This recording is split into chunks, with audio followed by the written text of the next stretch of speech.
Subscribe करें और bell दबाएं ताकि कोई खबर रह न जाए। डैम्स होने से या ना होने से क्लाइमेट पे कितना फ़र्क पड़ता है और इसके असरात क्या होते हैं, और अमेरिका क्यों अपने अमेरिका से पूरे डैम्स ख़त्म कर रहा है?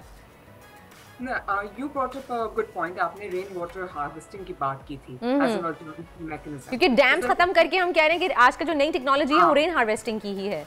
रेन वाटर हार्वेस्टिंग की हम बात करते हैं, दैट्स मोर एप्लीकेबल टू कि हम अपनी जब सिटीज़ को रीस्ट्रक्चर करें तो हम उनमें किस तरह ये रेन वाटर हार्वेस्टिंग की टेक्नोलॉजी डालें। बेसिकली हमारा उससे एजेंडा ये है कि रेन वाटर जो है वो बजाय कि ज़ाया हो जाए उसे कलेक्ट कर लिया जाए। और इसकी एग्जांपल सिर्फ यूएस में नहीं है, जर्मनी में ये चला आ रहा है, और यूके में तो एस्टिमेट्स और रिसर्च कहती है कि अगर रेन वाटर हार्वेस्टिंग की जाए तो about 40% of this water can be used, जिसको पिया नहीं जा सकता या खाने में नहीं यूज़ कर सकते, but you can use it for cleaning, you can use it for other purposes. तो उसका इस्तेमाल किया जा सकता है बजाय कि इसको ज़ाया कर दिया जाए। जैसे कि इस वक्त हमारे यहाँ जब बारिशें होती हैं तो ज़्यादा पानी खड़ा रह जाता है, उससे डिजीज पैदा हो रहे होते हैं या वो फ्लैश फ्लडिंग की जरूरत है, हमारी इमारतों को नुकसान पहुंचा रहा होता है।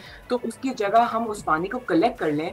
वो घर टेक्सास में तो, यहाँ यूएस में स्टेट है टेक्सास, तो वहाँ तो लोग घरों के अंदर जो है उन्होंने रेन वाटर हार्वेस्टिंग के अपने सिस्टम पैदा किए हैं। दे नो कि जब वो पानी कलेक्ट कर रहे होते हैं उनको पता होता है कि अब उनके पास अगर उनके कोई फार्म्स हैं या उन्होंने खुद अपनी कोई क्रॉप की ग्रोथ कर रहे होते हैं या अपनी गार्डन पर्पसेस के लिए जो भी, वो उस पानी का इस्तेमाल कर सकते हैं। तो वो रिलायंट नहीं, क्योंकि हमारा ग्राउंड वाटर भी क्विकली डिप्लीट हो रहा है, इसको रिचार्ज करने के लिए this rain water can be helpful.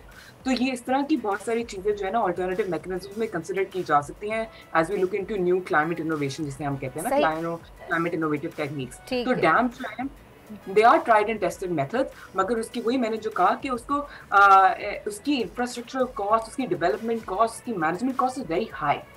तो उसकी बजाय जो है हम ये अल्टरनेटिव मेजर्स की तरफ जाते हैं। फरवा, मुझे ये बताएं कि क्या वाकई rain harvesting system is enough, like वो क्या डैम्स का मुतबादिल हो सकता है, अल्टरनेटिव हो सकता है?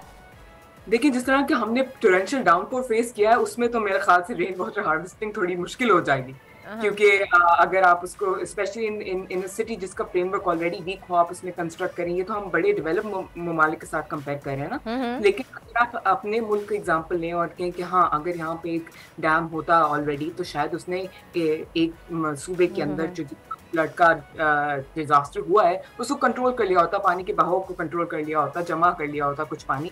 लेकिन फिर आप पाकिस्तान के लिए क्या जो है वो सजेस्ट करेंगी कि क्या करना चाहिए पाकिस्तान में, हमारे लिए क्या बेहतर है? तो बहुत कुछ करना चाहिए। मैं तो इस डैम की और रेन वाटर हार्वेस्टिंग की कॉन्वर्सेशन से भी आगे की सजेशन दूंगी कि पाकिस्तान को तो इस वक्त very many ways that Pakistan needs help right now. देखिए, इमीडिएटली इस वक्त तो relief is humanitarian relief is number 1 जो कि हो रहा है, और इस बात पे तो कोई शक ही नहीं कि पाकिस्तानी और जो दूर बैठे हैं जो सब they've come together to kind, even government and non government organisations they've come together कि वो फंड रिलीफ कलेक्ट कर सके उनके लिए जो बेचारे इस वक्त उस चीज का इमीडिएट विक्टिम बने हैं।